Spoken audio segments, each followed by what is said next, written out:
Okay, let's dive into this. So many people out there, maybe you too, have this dream kind of simmering away, starting your own company, right? Being an entrepreneur. hmm It sounds exciting, it's full of potential, but, well, if you're maybe lacking a ton of formal business experience, figuring out that first step, that roadmap from just an idea to, reality, Yeah. that can feel a bit overwhelming. Yeah, daunting is a good word for it. And good ideas are great, fantastic even. But as our source material points out pretty clearly, they aren't always enough by themselves. You need structure. Precisely. And that's really where we're focusing today. Oh. We're looking at a structured way to actually build that roadmap, Yeah. specifically using this tool called a goal tree. A gold tree. Okay. Yeah. And our source for this deep dive is this really insightful discussion we found on YouTube. It explores applying something called the logical thinking process. Logical thinking process. Yeah, think of it like a structured method for, well, solving problems and planning things out. And it particularly looks at how its goal tree tool fits the challenge of building a startup. Gotcha.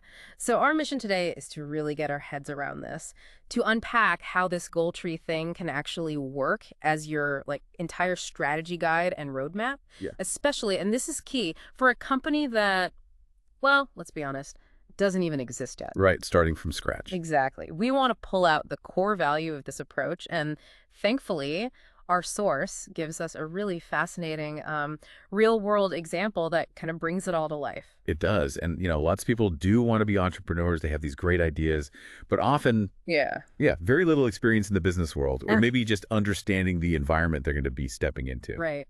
A good idea needs a solid plan to actually make it happen. It really does. So the source suggests that building this goal tree, that can be a really good starting point for exactly that reason. It's basically the process of laying down on paper your whole strategy for the future, defining what you want the company to achieve, and then mapping out what it's actually going to take to get you there. It becomes your foundational roadmap. Exactly. And for a startup, a company that doesn't exist yet, the Yeah. way you use it within this logical thinking process is kind of unique. Oh, how so? Well, normally you might start by mapping out your current problems, right? Yeah. Using something called a current reality tree.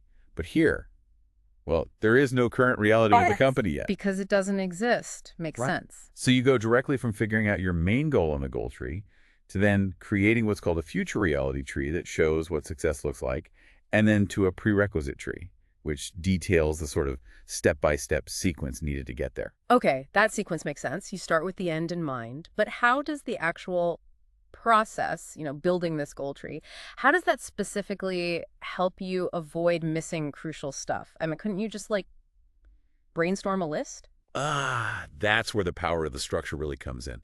The process itself forces you to be, well, rigorous. Okay. You have to figure out all the necessary overall outcomes, the big things you have to achieve to reach your main goal. And then you break those down systematically into all the component tasks or necessary conditions needed for each of those key things, Yeah. those critical success factors. Critical success factor, Yeah. the absolute must wins. Exactly. The things that absolutely have to succeed for your overall goal to even be possible. Hmm. And the source notes that when you see that whole structure laid out, maybe on a big whiteboard or screen, you tend to find these, well, glaring errors of omission. Glaring errors, so things you just missed. Yeah, things that just jump out at you. Yeah. Stuff you might simply not have thought of otherwise. Okay, so mapping it visually helps you see the gaps. Precisely. And the goal tree is built entirely on necessity logic, Necessity logic. meaning nothing goes into that tree unless it is actually needed to achieve the goal. If it's not needed, it doesn't belong there. Simple as that. Right. Keep it focused. And here's the really critical part. If you omit something that you have identified in the tree as necessary, well, you basically ensure that you won't reach the goal. Wow. So missing one necessary piece breaks the chain. Exactly. The structure highlights those vital links, those dependencies. That necessity logic, it sounds really powerful, kind of like critical path analysis, but applied to your whole strategy. That's a great way to put it. Precisely. And to really show the power of this structured thinking, our source shares this fantastic real-world examples from back in 2006. Okay, yeah, let's hear it. One of the speaker students in Austria actually came to him specifically to learn and then apply this logical thinking process to develop the strategy for a startup. The company was called Catalyst GmbH. Catalyst GmbH. Okay, got it. So here's where it gets really interesting. What was one of the specific strategies, or I think they call it an injection in this process? That's right, an injection, specific action or tactic. Yeah, so what was a key injection he came up with using this goal tree approach? Well, one of the really key ones he implemented was designed specifically to draw the most accomplished computer programming talent in all of Europe to his brand new company. Whoa, hang on. All of Europe. For a startup, that sounds incredibly ambitious. It was. His goal was explicitly to harvest the very best computer science graduates coming out of universities across the continent. Okay, that's a huge goal. How on earth did he plan to execute that? As a new company with probably like no reputation yet. Well, using the structure from his goal tree, which surely would have identified attracting top talent as a, critical success factor. Right, a must-win. He came up with this method. Every year, he and his partner would sponsor a programming contest. A contest. Interesting. Yeah, and they publicized it heavily. They targeted universities that were known for having really well-known or prestigious computer science programs, throughout Europe. And they'd provide the criteria for a really challenging programming job, something that would seriously test top-tier skills. Like a proper real-world problem they might actually face working there. Yes, exactly that. The source actually gives an example from one year. The problem was to build a computer program that could operate a Mars rover on Mars. Wow, okay. So not just writing code, but serious, complex problem solving. Something to attract ambitious people. Definitely. And how did they, entice this top talent beyond just the challenge? I mean, top students probably have lots of options, right? Good question. They offered significant cash prizes that were, frankly, incredibly appealing to students back then. We're talking 15,000 euro for first place. 15,000 euros, wow. Yeah, then 10,000 for second and 5,000 for third. The source really emphasizes that this kind of money was a huge draw, especially for students. Oh, I can absolutely see that. That's serious incentive. So, okay, Yeah. What was the direct result? Did it work? Did they run these contests? They did. He would get submissions pouring in from all these top universities.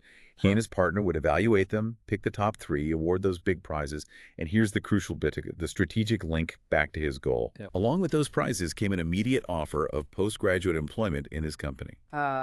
So the contest wasn't just a contest. It was the recruitment filter. Exactly. He knew through this really rigorous, talent-focused contest process that he was identifying and then immediately hiring the absolute top, most ambitious programming talent graduating that year from any of these top universities. Wow. So he basically just created his own highly selective pipeline for elite talent, sourced directly from the best programs using this contest as the magnet and the filter. That's pretty much it. And he did this for 5 or 6 years in a row. Yeah. Effectively, harvesting the top computer programming talent in Europe and bringing them straight into Catalyst GmbH. And the impact. Did it work for the business? Oh, yeah. The impact on the company's growth was remarkable. The source says the company went from just 4 people in 2007 to 95 people by 2012. 4 to 95. In 5 years. That's massive growth. It's massive.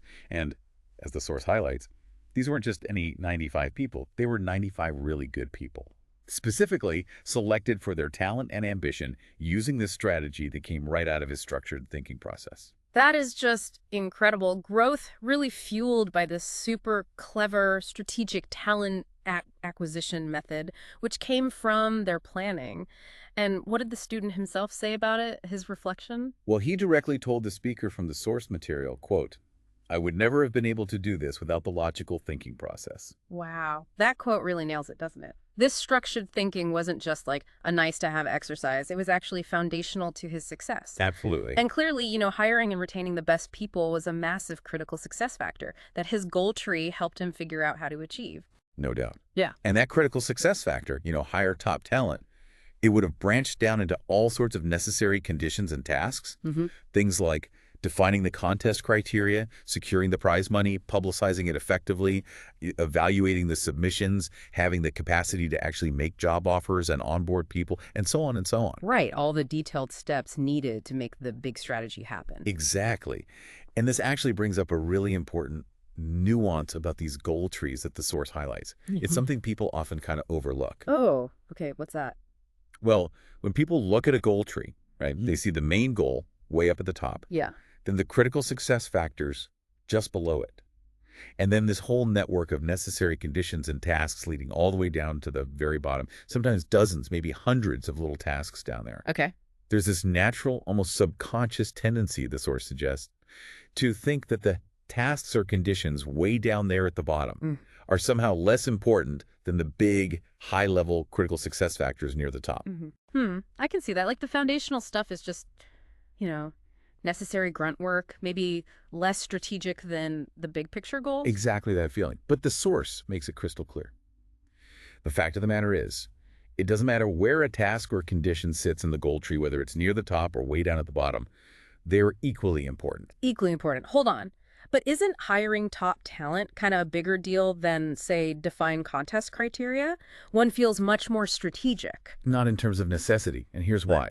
You never get to the one at the top, like hiring top talent, if the one down at the bottom, say, defined contest criteria, hasn't been accomplished first. Ah, okay. I see. Every single step, all the way down that tree, is a necessary condition for the step directly above it.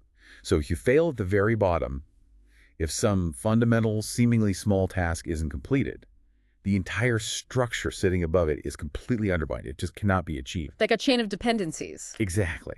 And the chain is only as strong as its absolute weakest link. Right.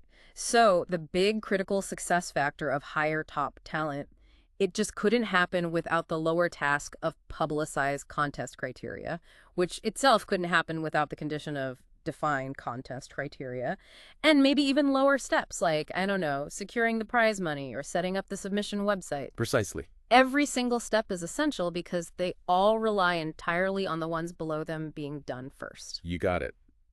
That necessity logic and the equal importance it gives to every single step, no matter how big or small it seems, that applies throughout the entire tree. So yeah, the goal tree, really rooted in that necessity logic, it offers aspiring entrepreneurs this really powerful framework. It helps lay out the entire strategy, from the ultimate goal right down to the smallest, most basic task. And in doing so, ensures you identify and hopefully avoid those glaring errors of omission that could totally derail a startup before it even gets off the ground. And what's truly fascinating, maybe even a bit counterintuitive, is that realization we just talked about, that every single step you map out in that tree, from the highest level critical success factor to the most foundational task, they all carry equal weight. They're all necessary links in that chain to achieving your ultimate goal. Absolutely essential. Which kind of raises an interesting final thought for you listening. Given this idea that even the highest level goals depend completely on the lowest level tasks being done first, how might applying this necessity logic, really recognizing the critical importance of every single step, how might that change the way you approach complex projects or big goals in your own life, even completely outside of building a company?